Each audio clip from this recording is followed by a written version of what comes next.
What's up, guys? It's Dr. Tim Jackson with another episode of the Boss Body Podcast. Today we have a return guest, Mr. Morley Robbins. Welcome back to the show, Morley. While I make every effort to broadcast correct information, I'm also still learning. I will double check all my facts, but realize that healthcare is a constantly changing science and art. One doctor or healthcare provider may have a different way of doing things from another. I welcome any comments, suggestions, or correction of errors. I take no money from supplement or device companies. By listening to this podcast or reading this blog, you agree not to use this podcast or blog as medical advice or to treat any medical condition in either yourself or others, including but not limited to patients that you are treating.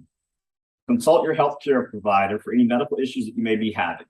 This entire disclaimer also applies to any guests or contributors to the podcast or the website.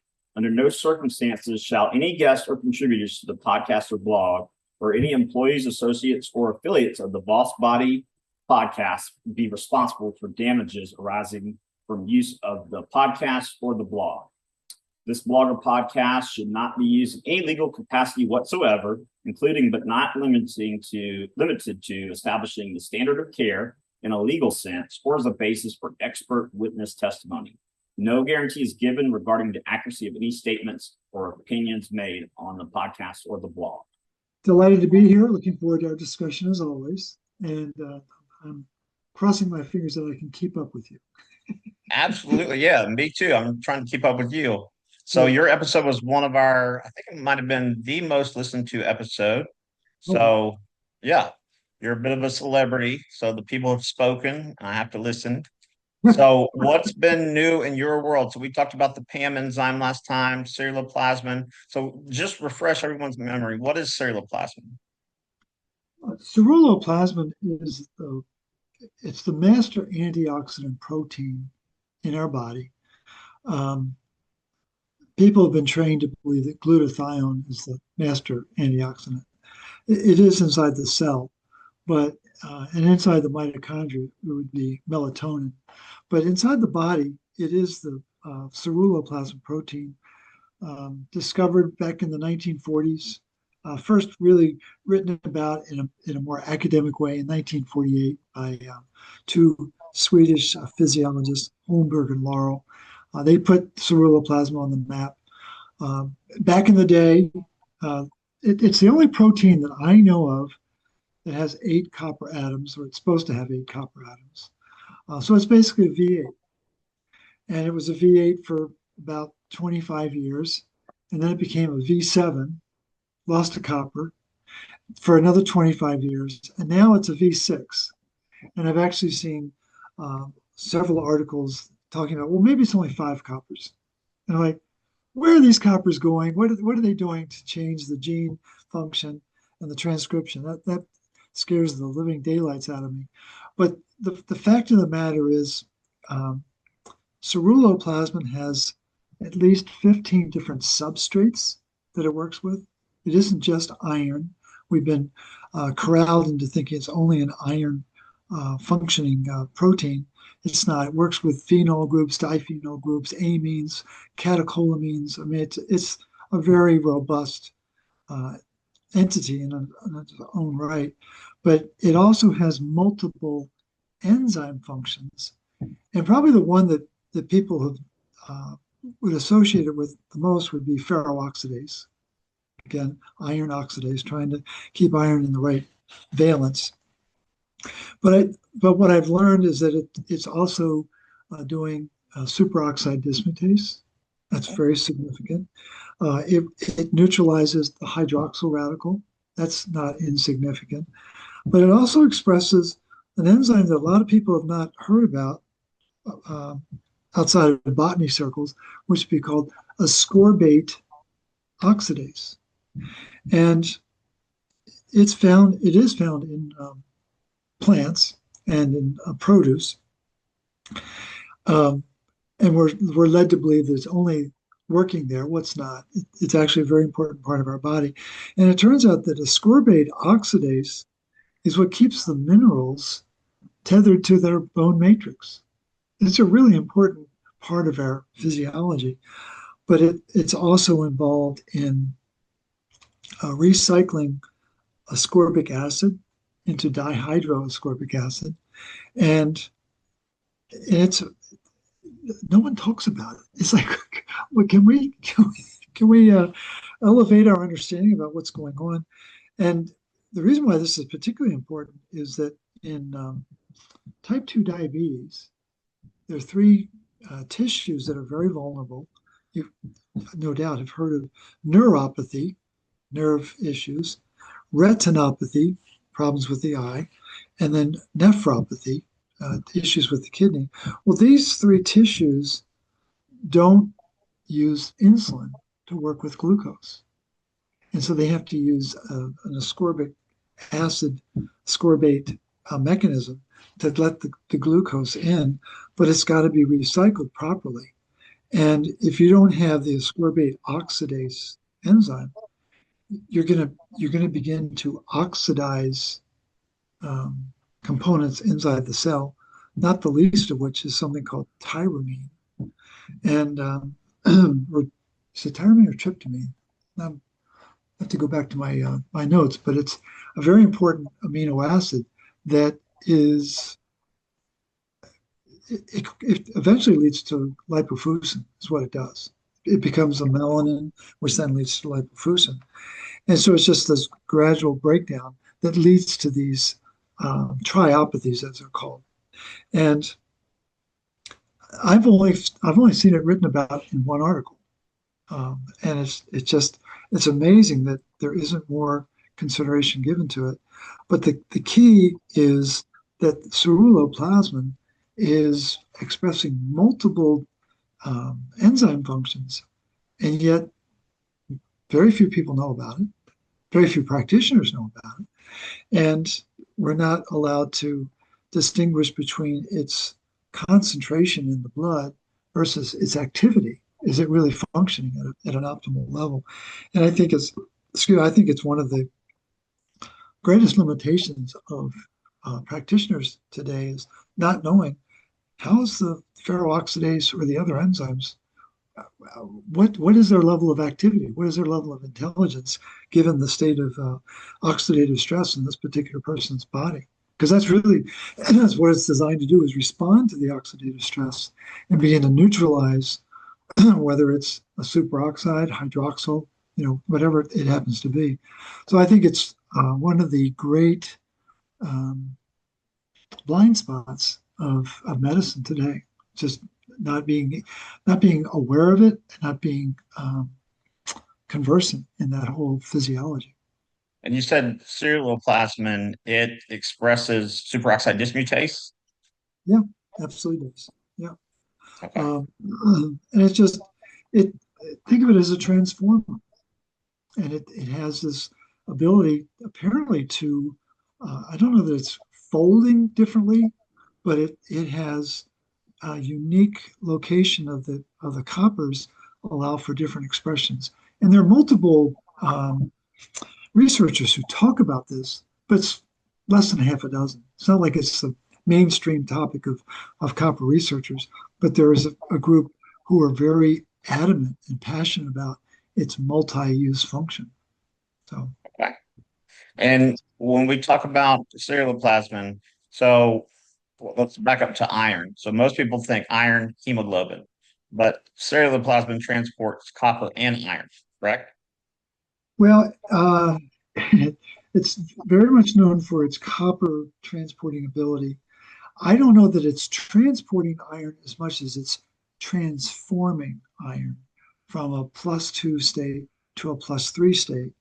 And when it's called a multi-copper ferroxidase. And there's three proteins that have that capacity. We have ceruloplasmin, we have hephaestin, which is found typically in the enterocytes, and then we have a third called cyclopen, which is typically found in the placenta of the womb. And what it's really doing is when that multi copper ferroxidase expresses, it's making sure that the iron is in the ferric form, +3 form, so that it can either be loaded onto transferrin or stored in ferritin.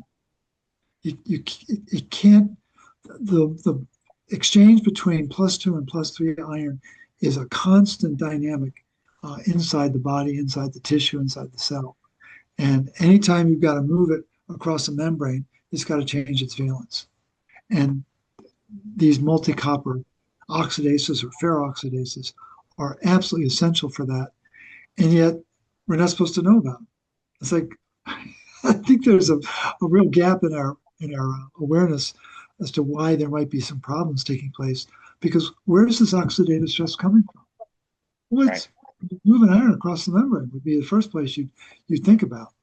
And that's where there's going to be lipid peroxidation. It's going to pop up, right? And once and then there's a component within the cell that your listeners and followers may be aware of or maybe not. I'm not sure. But there's something called the labile iron pool. And for the years, I thought labile, okay, it's free, it's happy. No, it's highly reactive is what it means.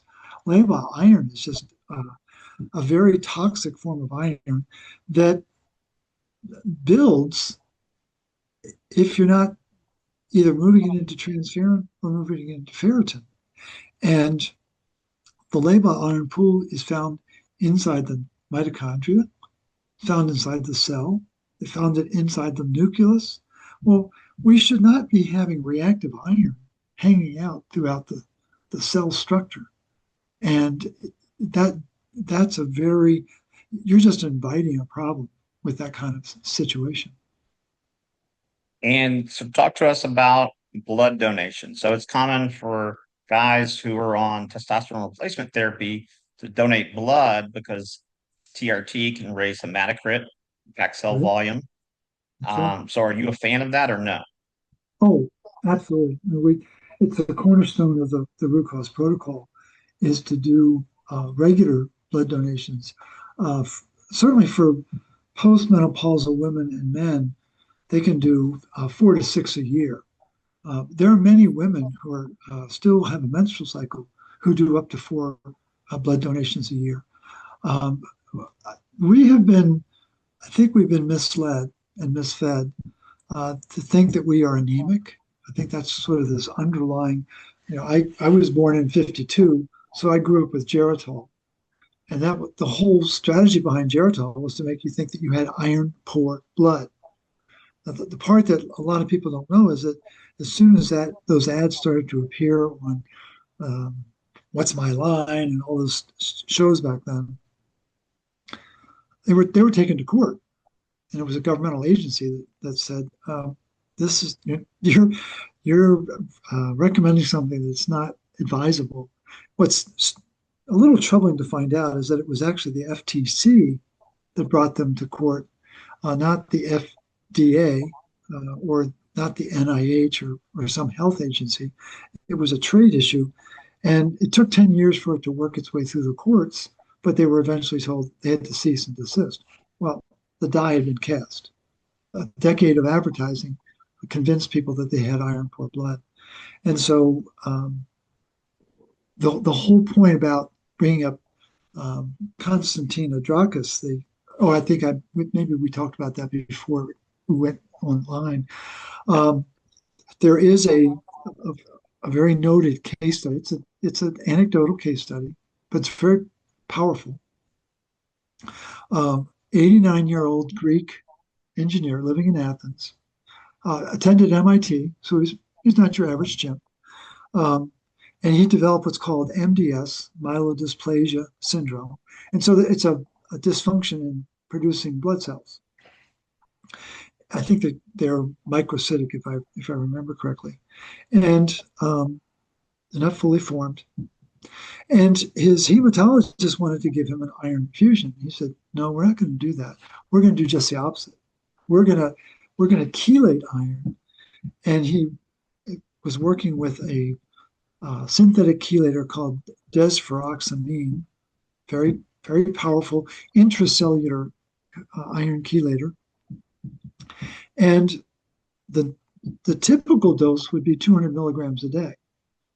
He convinced his hematologist he wanted to go up to 1,750 milligrams a day. So more than 8 times the typical dose.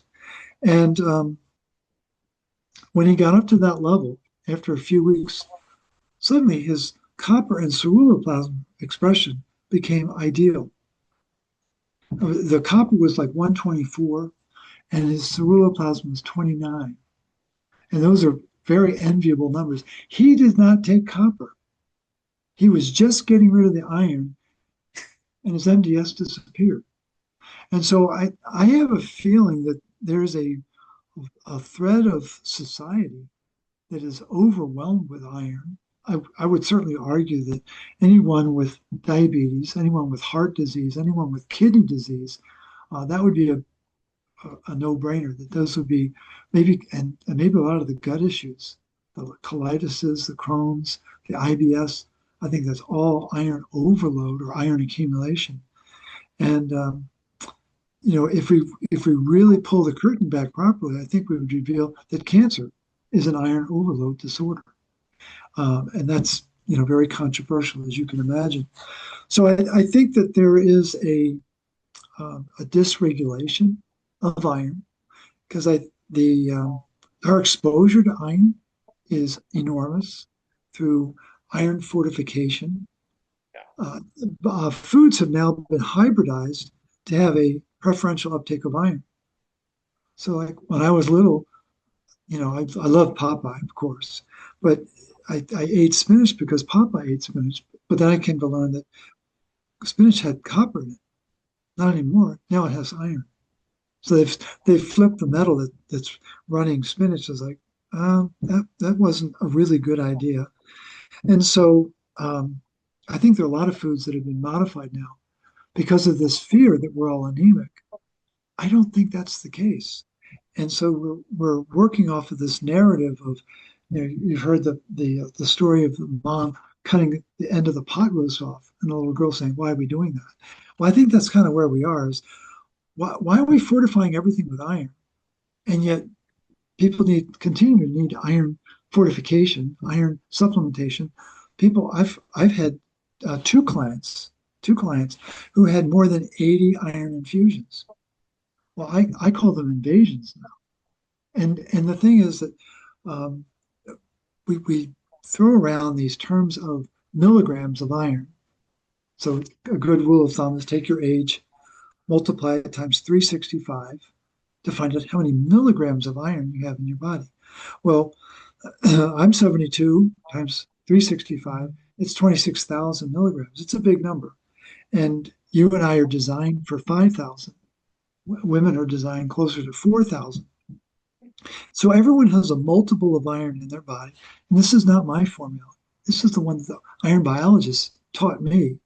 And so I think we're operating under a false set of assumptions that we all need more iron, when in fact, what we're learning from Adraktis, the Greek engineer, is maybe we're swimming in iron and we're not aware of it because the testing is so skewed towards, oh, you need more iron. And I think it's a very slippery slope that we find ourselves on, trying to reverse that mindset, trying to get people to realize that, no, actually, you need less iron and you need more copper. Most of the people I've seen who do receive iron infusions, their numbers they improve slightly, but not in proportion to the amount of iron they received. And typically it's anemia of chronic inflammation. They have these chronic pathogens that are driving stress responses that's depleting the iron. So it's not the iron deficiency. And the thing that I just came across, I'm finishing up an online course on anemia. And it's, iron deficiency anemia. Is there more to the story? And the part of the research that fascinated me the most is that chronic stress triggers interleukin 6, very important cytokine, which then causes hepcidin to go into orbit. And when hepcidin goes into orbit, it's going to shut down the ferroportin doorway. And then you've essentially put a lockdown on the recycling system. And I think that is the prevalent form of anemia, that's occurring in the planet, that it's not a lack of iron. We're swimming in iron, and yet it's very prevalent to have these low uh, blood test results, and people don't understand why. And I think it's really this stress response, but it isn't just pathogenic stress. It's lack of copper creates stress, lack of retinol creates stress. The chronic stress, the two models that they have studied the most as it relates to anemia of inflammation are uh, chronic social defeat stress and repeated restraint stress. Well, what's fascinating about those two models of stress is that's what 2020 was all about: social defeat and restraint. And so it's almost like that was a prerequisite for whatever they were trying to administer back in the beginning of the decade. And it's like, it's a real eye opener when you like, oh my gosh, we literally were guinea pigs a few years ago experiencing the dynamic of that. And it messed up our iron metabolism. It had to. And who had the presence of mind to say, well, let me run down to the Red Cross and see how my hemoglobin is? No, you're just, freaking out in your home trying to figure out what's going on. So I think you're absolutely right. I commend you that you are aware of the prevalence of anemia of inflammation, and it was first identified by Max Weintraub and George Cartwright at the University of Utah back in the 40s. Or actually, they were at Hopkins when they first identified it, but they wrote more extensively about it when they were at Utah. And there's always a really impressive article about it. Gunther Weiss writes about it quite a bit, and some other famous hematologists, but it's not, apparently doesn't make its way into mainstream thinking as it relates to why are my blood numbers low, and it's Right. always you need iron, you need iron. It's like, no, I don't think that's answering the question. Talk to us about heme iron versus non-heme iron. How much time have we got? So they're very different, as you know. Um, I think the ferrous citrate is probably the form of non-heme iron that's used extensively, but there's actually 9 different forms of iron in the food system, all of them found to be carcinogenic. But so heme iron is organic iron, non-heme is inorganic. Okay, that's a good place to start because there's a difference between organic and inorganic. Um, and it turns out that the organic iron, which again, it's coming from an animal, so it's already got the heme protein there and iron sitting in the center of it. What's useful to know is that it's a copper enzyme, ferrochelatase. It's a crane that drops the iron ball into the center of the heme before it gets discharged from the mitochondria. Um, but that form of iron very much supports the iron recycling system that's pretty much run by the spleen. So basically, what you've got in the formal name reticuloendothelial system, I just call it recycling. You've got the main player are the red pulp macrophages of the spleen. You've got Kupffer cells over in the liver, and you've got bone-derived macrophages down in the bone marrow. But the main player for breaking down the heme is the spleen, and it's doing it at a prodigious rate. 2.5 million red blood cells a second. But the blood also has to go through the white pulp to get rid of the pathogens. The breakdown, a lot of the breakdown that takes place is the spleen starts to fill up with iron, and then the white pulp can't think. It loses its IQ, if you will.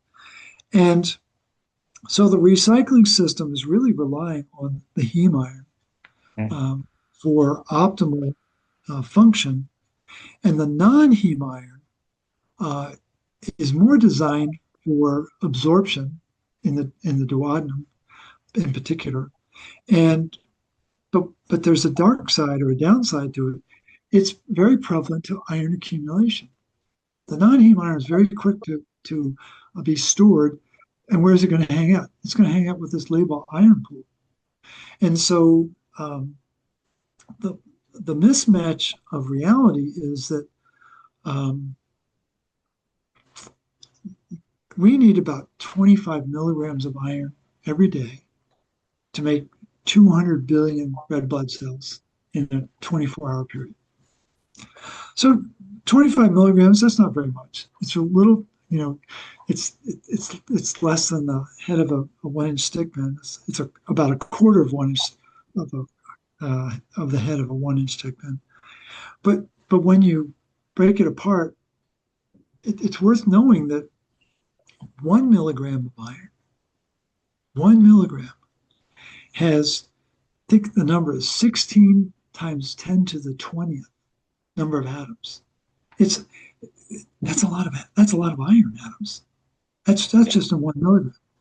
And so what's happened is we've lost sight of the recycling system. It's been very gently swept under the rug. And now all the focus is on dietary iron and the absorption. It isn't on the recycling system is catch and release. The dietary system is absorption. And that's like, okay, those are very different programs. And the non-heme iron is captured in the enterocyte. And what's important to know is that once the iron gets into the enterocyte, it typically has to be reduced, because non-heme iron is going to come in as a +3. So it's going to get through the membrane, it's got to get to +2. It's got to be reduced. And then the enterocyte has to decide, do we need this iron, or am I going to put it in ferritin? Well, if I'm going to put it into ferritin, I'm going to need the ferroxidase function to put it into ferritin heavy chain. It's a much more efficient way to store iron. And so you've got two forms of ferritin. You have heavy chain, light chain.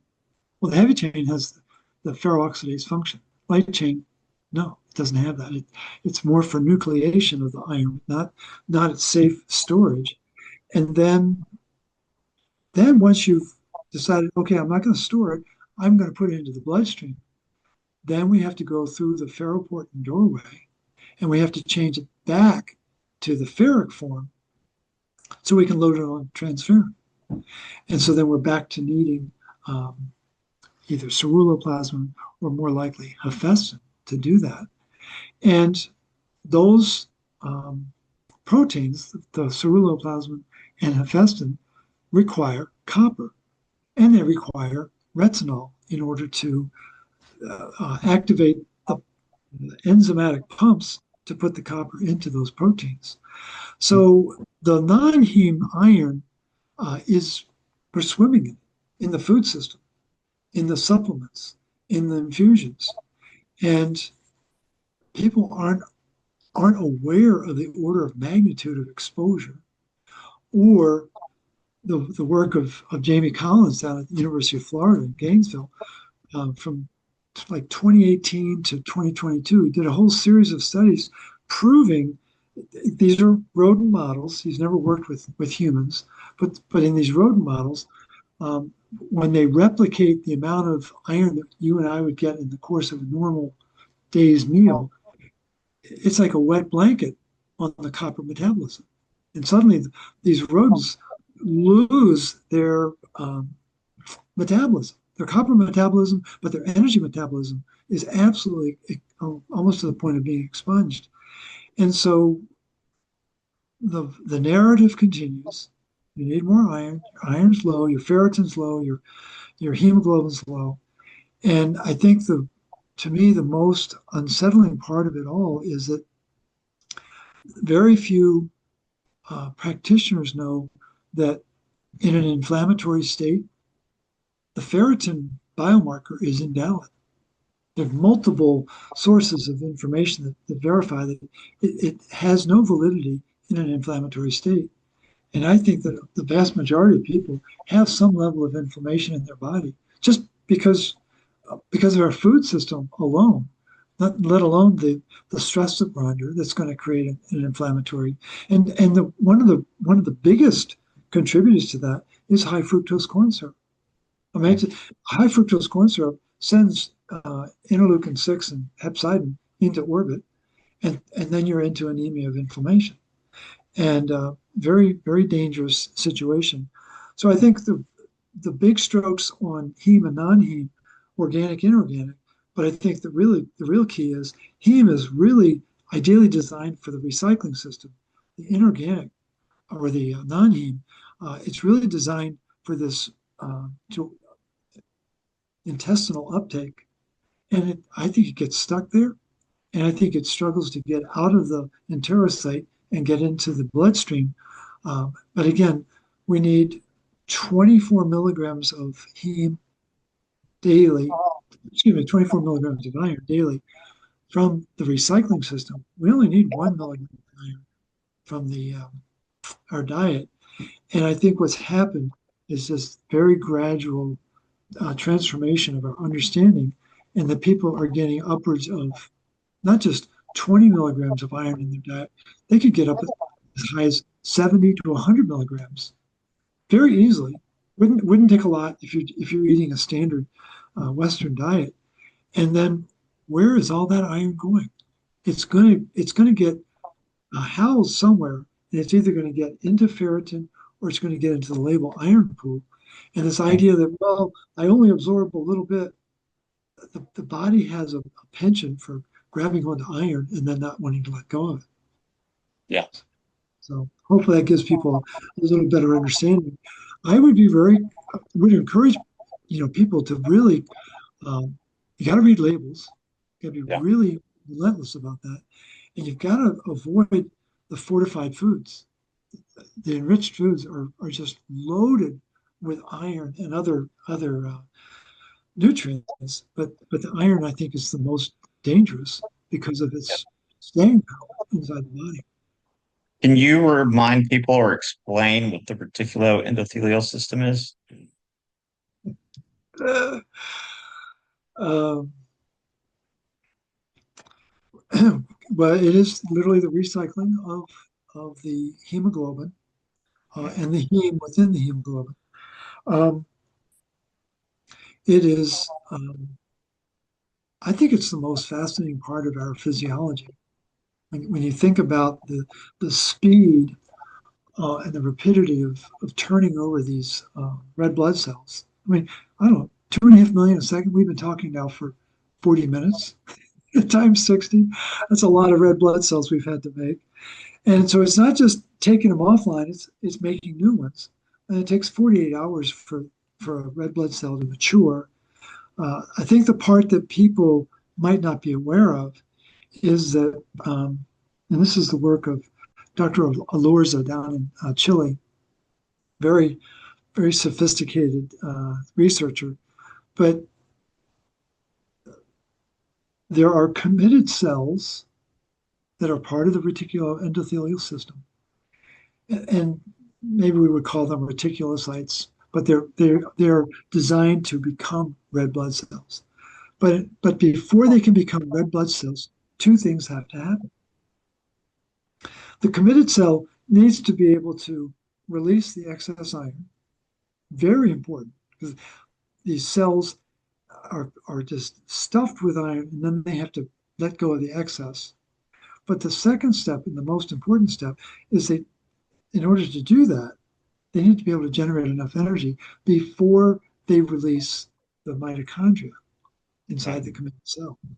And Dr. Alorza would argue that it's the lack of energy production that's causing the anemia. And we could very quickly get back to your observation about anemia of inflammation, because the ATP production is going to be much different in an inflammatory state. And the reticuloendothelial system, I think it should be the centerpiece of health education, and it's not.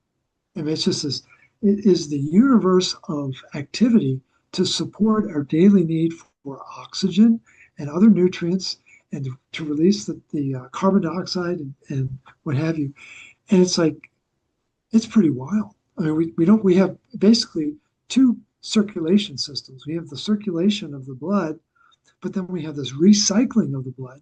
And then you can lay on top of that the lymphatic system. It's like, oh my gosh. I mean, it's just, whoever designed this was really putting their thoughts together, because it's a very it's a beautiful system once you begin to understand it, but it requires stepping outside of the traditional paradigm, because it's Right.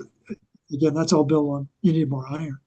And it's like, no, let's talk about why it's low. That's I think that's the question that's missing, Tim, is that there aren't enough people asking, well, why is my iron low? Right. Why is my hemoglobin? Why is my serum iron? Why is it in the 20s and it's not around 100? What would be behind that? And why would my ferritin go low all of a sudden? And is ferritin attached to hepcidin? Yeah. I mean, I posed that question to Douglas Kell a couple months ago before we had our meeting in London, and I said, I'm thinking that they're on a seesaw. He said, yeah, they are. That's exactly right. So when hepcidin goes up, ferritin is forced to go down. And I don't think a lot of practitioners are thinking through, well, why is the ferritin low? It isn't just that there's a lack of iron. It's so much deeper than that. And we've gotten into this very pedestrian, sophomoric, I'll just take a supplement. And it's not going to solve the problem. Certainly, there may be a short-term hit, but long-term, you're not going to really solve the problem. A lot of people love to supplement with vitamin C to improve iron absorption. What do you think about that? But they're obviously not familiar with Holmberg and Laurel, or many of the dozen researchers who followed them. The ascorbic acid, I think it's arguably one of the most misunderstood nutrients on the planet. Maybe vitamin D would be right up there. But ascorbic acid has a very twisted and sordid past. Um, Hoffman LaRoche invented it in 1934. It's like, invented it. Oh, okay. and and now everything is confused between whole food vitamin C, or they just call it vitamin C, and ascorbic acid. Well, what ascorbic acid does is it destabilizes the ceruloplasmin protein. Well, that's not good. You you don't want a denatured ceruloplasmin, because when that happens, all the copper comes out like diarrhea. It comes out like that, and and then suddenly you have this influx of copper that's unbound from ceruloplasmin. So they like to talk about it as being toxic. But as soon as it comes out of ceruloplasmin, it's going to get bound to transcuprine or histidine or albumin. And it's going to be bound to something else, but it's not going to have the physiological intelligence that it has when it's inside ceruloplasmin. And so the ascorbic acid destabilizes the master antioxidant. Will it increase the absorption of iron? Yes, it will. Does it block the uptake of copper? Yes, it will. So what you're doing is you have this influx of a synthetic agent that's accelerating the master pro-oxidant absorption in the intestine, blocking the absorption of the true antioxidant protein, and destroying the design and function of the master antioxidant ceruloplasmin. Makes absolutely no sense at all. And then, of course, what people always like to beat me up with is, well, what about cancer? Using high dose ascorbic acid for that. Well, the whole cornerstone of cancer treatment is you got to kill the cell. Everything's built around killing the cell, killing the cancer cell. Well, is that really the answer? And so what ascorbic acid does is there's this massive influx or uptick in hydrogen peroxide, and that overwhelms the cell and it kills it. I don't know that that's the only way we can solve that problem, but it's a very popular way in alternative circles, and no one gives any regard to the second and third order effects of what it's doing to copper ceruloplasmin, the other copper-based enzymes. There's got to be a price to pay for that. And all we're zeroing in on is we're trying to get rid of the tumor.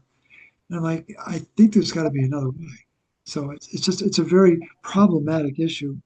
And I think the amount of confusion around ascorbic acid is epic. And Yeah. people don't understand that the whole food complex has multiple parts to it. And the most important missing piece of the puzzle, I think, is the tyrosinase enzyme. That's at the center of the complex. And yet we're being corralled into thinking that it only produces melanin, when in fact it's metabolizing tyrosine all over the body.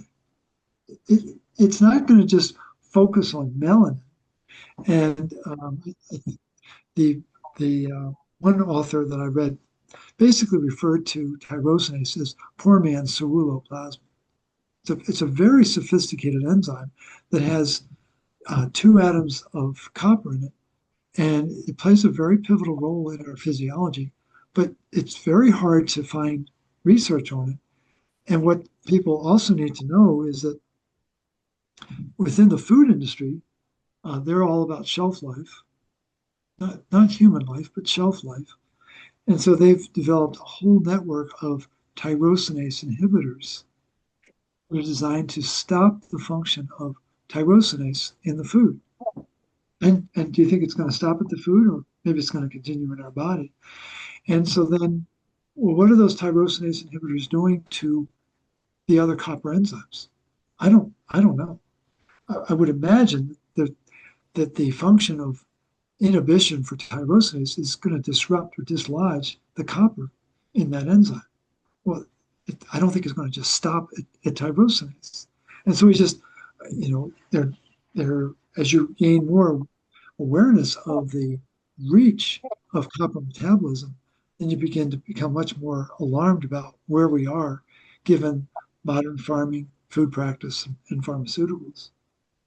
I've also read that IV vitamin C can cause a dumping of copper. I can believe it would make sense because of the impact on ceruloplasmin. Yeah. Yeah. And again, just to complete the circle, the oncologist would tell you that copper is causing the cancer. And it's just like, it's so hard to get them to realize that the whole process of angiogenesis is just the natural mechanism of the cell wanting to get back to oxidative metabolism, oxygen driven metabolism. It's not this malevolent, oh, I'm gonna try to expand the cancer and the tumor. It's like there's a complete misunderstanding about what the role and function of copper is in the body. And it's not a toxin. It's just it's in situations, and I would argue that it's usually the iron that's creating the toxic stress, and that they always put the spotlight on copper as being the source. Yeah. And talk to us about octopamine. I know that's something you've been researching. Well, I just came across it recently. It was absolutely fascinating that if we're back to the triopathy, if we're inside the cell and we've got to um, flip ascorbic acid into dihydroascorbic acid, we need that ascorbate oxidase enzyme. And if that um, if that isn't managed properly, you're going to begin to oxidize amino acids inside the cell. And the octopamine is one of those that is going to get disrupted, and it just has a downstream impact. I didn't know anything about it. I'm curious, where did you learn that I was talking about it or focusing on that? Was that in a Oh, in the recent? form that you Yeah. submitted. And I've heard of it, I've read about it in the past, but when I researched it, it said that it wasn't available supplementally. No, I don't know that it is. I think you can find it in the food, and I'm blanking now right now on what the foods are that would have it. It's just that if it isn't properly metabolized, it can become a road. agent, and it will become a melanin, which will lead to lipofuscin. That's the real downside. If and I would argue that tyrosinase is somewhere in the middle of that process. They're not accounting for it in the research because when you're dealing with ascorbic acid and dihydroascorbic acid, I intuitively would argue that tyrosinase is going to want to be a part of that. And if we are dealing with oxidation inside the cell, well, tyrosinase is a wonderful antioxidant. And it doesn't make sense that we wouldn't have a natural mechanism to stop the oxidative stress to prevent the lipofuscin formation. That's where I think we have a cherry picked understanding of what's going on inside the cell. It's like so much of our understanding of the cell is based on pictures of the cell with 3 or 4 mitochondria, when in fact they have thousands. Well, it's a very different image when you try to visualize a cell with this mitochondrial network with thousands of mitochondria. I would say that's where the intelligence of the cell is. It's not in the nucleus. It's in the ability not just to make energy. I think what the mitochondria is, there are a number of researchers who ascribe to this. It's really the mitochondria is a smithy. It's dealing with iron all day long, making heme and iron sulfur clusters, but having to deal with the iron when it's dropping off the oxygen payload, and it's got to reconfigure that iron quickly and get it back out the door. And there's a lot of research going into areas called ferritinophagy and ferroptosis, and if the iron isn't handled properly, you're going to have a real storm on your hands. And then you've got things like intermembrane transporters like ABCB8 that have got to be offloading the iron, get it out of the mitochondria, get it into the cell where it hopefully can get passed out, but also just the sophistication of the protein frataxin. It's another ferrooxidase. Not a lot of people know about the frataxin protein and its role inside the mitochondria. That's really, if frataxin's functioning, you're not going to have ferroptosis. If frataxin doesn't have its multi-copper oxidase function, you're going to have a lot of ferroptosis. And so How do you spell frataxin? FRATAXIN. It's Okay. abbreviation would be FXN. Okay. And it's you may have heard of Friedreich's ataxia. That's when you have a defect in the frataxin gene. But I would argue that a lot of those gene defects are from a buildup of iron, creating the oxidative stress that's somehow tweaking the gene. And so frataxin is it's also very much involved in iron sulfur clusters. Well, the reason why the iron sulfur clusters are so important is that's what makes the electron transport chain proteins. All those complexes are just teeming with iron sulfur clusters. So there's this constant rebuilding process inside the cell, but also inside the mitochondria.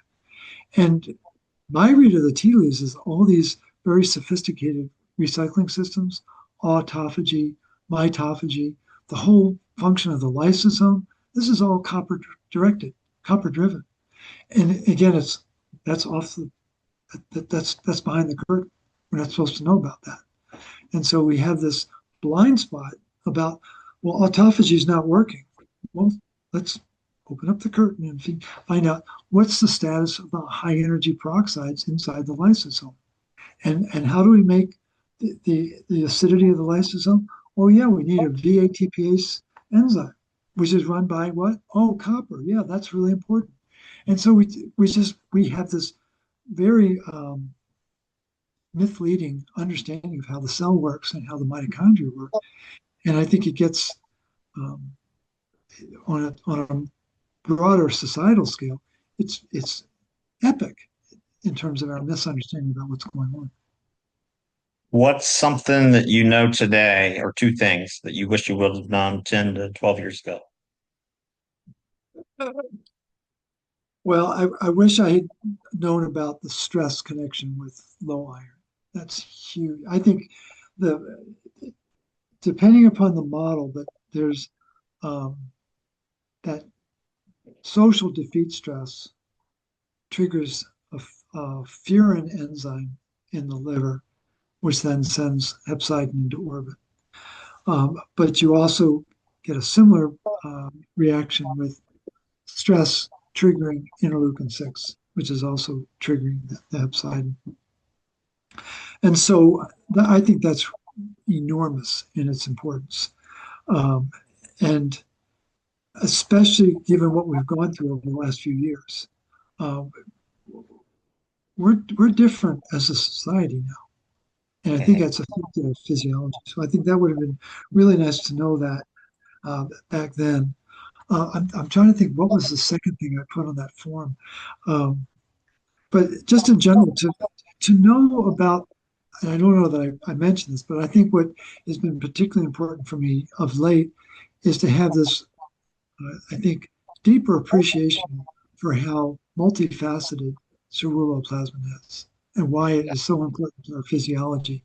That it's deemed a one-trick pony, just focusing on iron, when in fact it has this network of interactions. And like I said, there are a handful of researchers who focus on that. But I think we're, we're operating with a real handicap. We don't have awareness of how our body really works, but we also don't have the I don't think we have optimal expression of that protein. And absent that, then we become much more dependent on the synthetic system that's been created over the last century. And again, the goal is to help people get better. Like, it doesn't matter what path you take. If you're making people feel better, that's great. But I think what has surprised me is the layers and layers and layers of sophistication in our immune system to know exactly what to do. But if it's overwhelmed by excess iron or a lack of copper or both, well, then we really are in a very compromised state in terms of our ability to get through the day. Absolutely. Well, awesome. Thank you so much for your time, Morley. And we're going to put up all your links. But briefly, where can people find you? Um, the root cause protocol website, rcp123.org. A lot of great information. The resource tab there has a ton of information. Social media, we're on all the different platforms. People are certainly can go to those programs and watch all the chatter. It's out there. Um, we have an RCP community, uh, $9.99 a month, but you get to have two meetings with me a month, which is kind of fun. People love that banter. We have the training, of course, the RCP Institute. That's a 16-week program that we're very, very proud of. And then for people who want to have a more personal interaction, my email address is morleyrobbins@gmail.com. And I always give out my phone number, 847 922 8061. I get probably 3 to 5 calls a week, which is fine. Very happy to answer people's questions. But the best part about it, Tim, is when I actually answer the phone, then people go into this hypoxic state. Oh, I didn't think you were actually going to answer. Yeah. But I do. And I appreciate the courage it takes to pick up the phone and have that conversation. So always happy to do that. But I appreciate having a chance to have this kind of conversation just to broaden people's understanding and let them know that there's layers and layers of sophistication to our physiology that don't always make it to the internet. And it's always fun to be able Absolutely. to. Well, thank you so much for the time and keep up the great work. Thank you very much. Appreciate it.